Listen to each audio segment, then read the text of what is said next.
permitting. My first lesson is on Thursday. And it really won't be long before Paula and I will be able to get just about anywhere. And then Larry just started getting incensed. He kept telling Bob, because that's really expensive. That's a really dumb idea. Paula, how could you buy that? You guys have too much money. And then at that time, Larry got up. Everyone, sorry. I'll go and work out what's going on. And Bob told him at that time, Larry, I really want you to shut up. Just shut up about this. You're ruining the night. What is wrong with you? What is wrong with me? What is wrong with your stupid wife spending our money? Larry was raising his voice at him, screaming at him. And Bob's like, what is wrong with you? Back up. You're asking me 24/7 to cut corners on our project. We're not with our money on it. Are you listening to me? Life changed so much that night.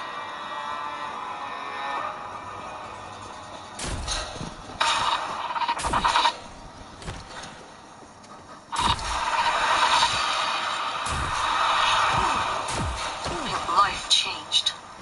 That moment. What is wrong with you? What is wrong with me? What is wrong with your stupid wife spending our money? Larry was screaming so loud. Damn it, I'm gonna kill you. I hate you. With our money on it.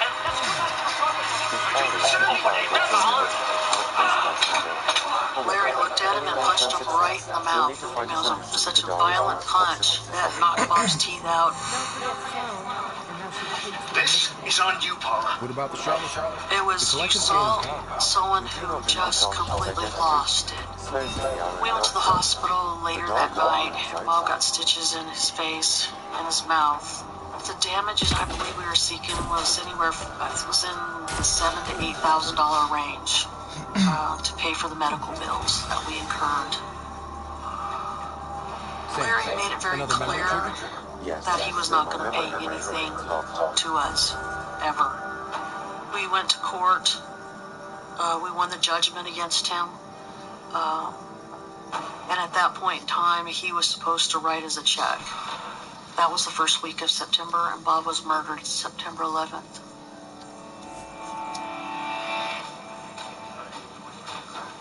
I was called by Detective Yearberry that there was a pretty good lead in Oregon. They brought me along. We visited all the different gun shows. I was able to talk to some of the people there who might have had some information. We eventually were able to find the person who bought the gun, who described applying the camouflage pattern to it. But he said that he had taken it to Washington State, and through a friend of his had sold it at a gun show in Puyallup, Washington. You would know that gun if you sold it. And someone did. Someone did come forward to the detective and say, I remember that gun. I was the one who changed out the handle of that gun. I was the one who sold that gun. He was able to describe a person that could have been Larry. The gun show is a members-only affair. You can't go in and buy a gun. You have to be a member of the organization. Shandola was a member of the Washington Arms Collectors, and so there was a tie-in. Again, another piece of circumstantial evidence tying him to the murder weapon and then to the crime. I think we're all pretty convinced that Larry Shandola committed this murder. That brought us back to Rita Peck. I don't believe that I ever made a determination that she was lying. I believe it was always my impression that she'd been manipulated by Mr. Shandola, and also she was acting out of loyalty to him. We believed, and I think we eventually proved, he had misled this elderly woman into believing he was there at a different day, at a different time than he actually was. He was at her house, but it wasn't the day of the murder. I was calling every day. I was showing up at the police department every day. Detective Yearberry reiterated to me a lot, we have to get as much evidence to the prosecutor's office. And the prosecutor's office at the time will be able to tell us whether or not they're going to charge anybody. Hey, look, I told him something. Thanks, Bob. You can leave her food? I'm starving. I hope so. to explain, and I did to Paul, I'm not convinced I can win this case. And the worst result in the world would be to go try him, and a jury acquits him. And then he could literally walk out of the courtroom and laugh at you and say, I killed your husband, and I got away with it. There were multiple coworkers that came forward to provide information about statements that had been made to them by Shandola.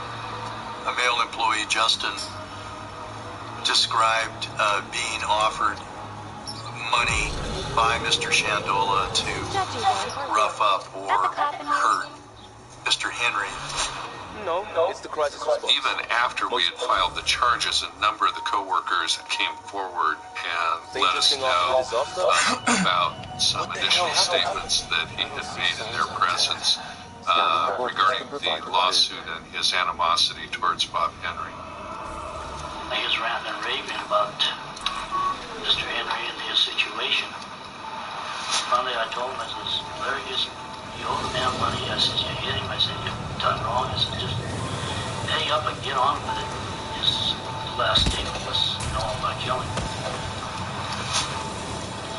He walked past the picture poster of the fella greeting. Hi, Bob. One of the last things that fell into place was the putting together of the motorcycle. That's again an example of Detective Yerbury just staying with it and continuing to pursue things. So he had tracked down people who had sold motorcycle parts to Shandola, and from that we showed that he had constructed a getaway vehicle, if you will.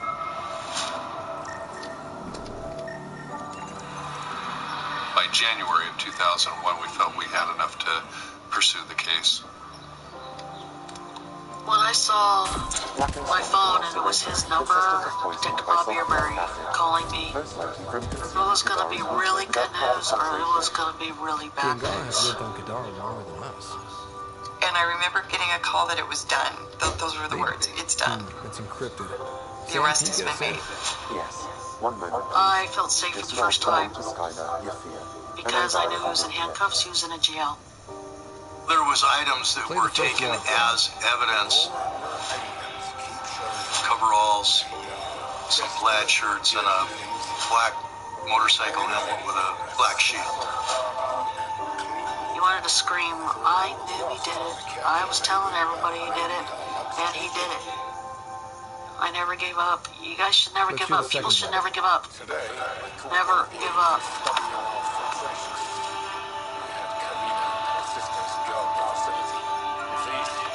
I remember very clearly when Jim shot, the prosecutor called me up and said he's been convicted. I said, well, congratulations, Jim. Been a long Final life scene.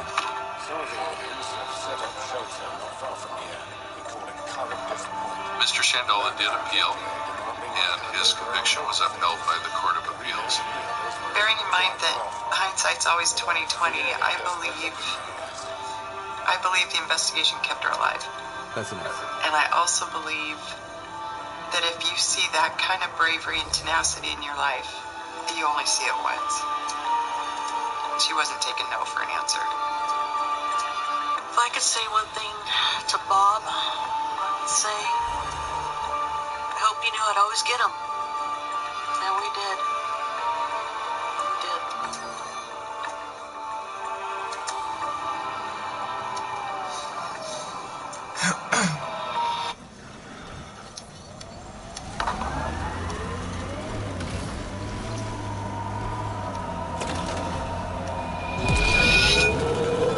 She was a very demanding person, and she wanted perfection.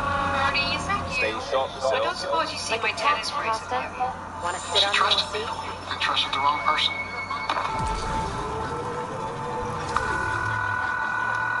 We start getting suspicion that something was very wrong. At the moment, sir, we're treating this as a missing persons case. She said this man is gonna hurt me. I'm scared to death of this guy.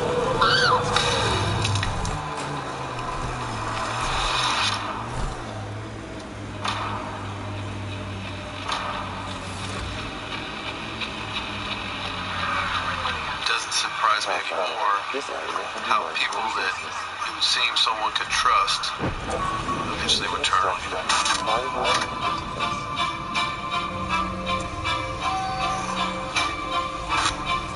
Sam, hey, memory crunch? One of your father's memories is now accessible.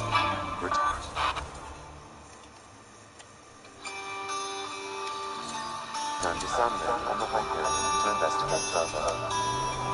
You see, the trick with this is to make it all colorful, so if you could have me one, that would be great. Lisa is my stepsister, and I've known her since I was 6 years old.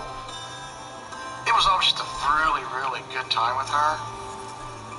She always had something going on.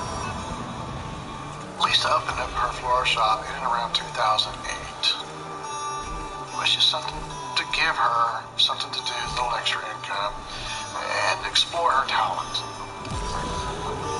She had already gone through this big nasty divorce, and she was starting a new life for herself. Yeah. Now we could just have one to pass out. Lisa saw the world differently than anybody else, and she could see a vase and go, flowers this color need to be in this vase inside this room. And they worked every single time. It would work. Let's show it to Avila. She just had that eye. It was a hobby that she turned into a money-making deal. And she had some good people.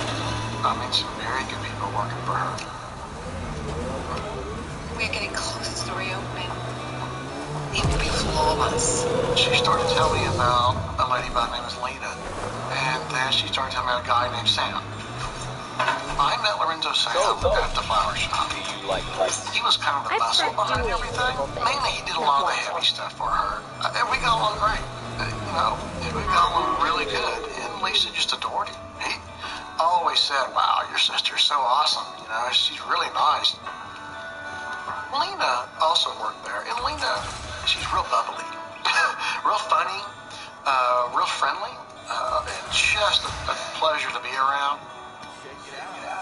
Lisa was a very good person. She was teaching me everything. She taught me to make phone calls to repeat customers. She sometimes had me in the front taking care of the register and encouraged me to watch what she was doing and start doing it on my own. Maybe we oversold it, but it's important to us. She was always very nice to me. And every day after we closed the shop, we sat down and talked. Sometimes she would bring a bottle of champagne, and we may have a couple of cups. And we sell it to, we talk a bit about different things about our life, her life, my life. We immediately clicked.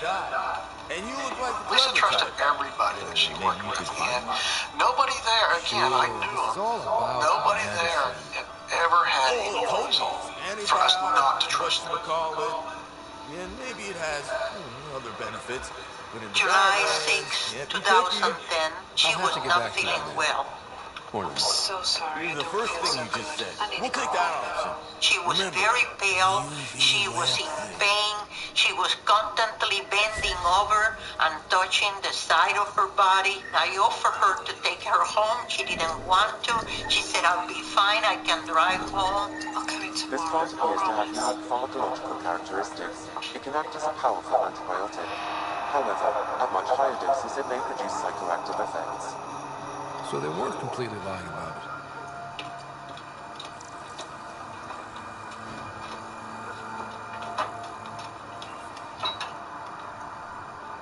Yo, did you get the lights? Not yet.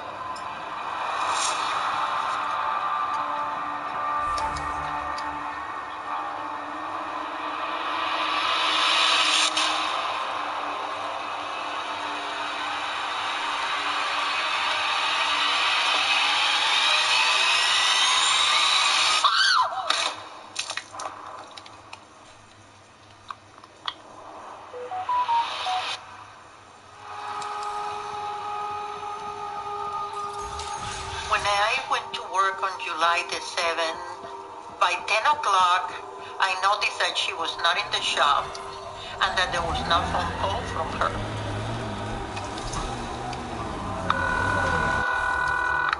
Hey, Lisa, something is wrong with your phone. You may have with him.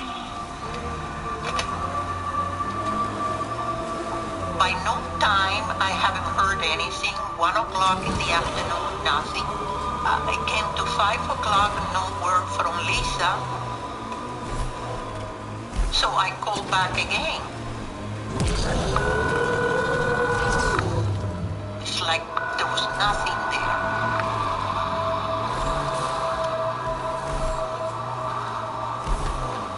The second day, I come back to work, the same thing. I opened the shop. I waited until 10 o'clock, no Lisa. By then, the lady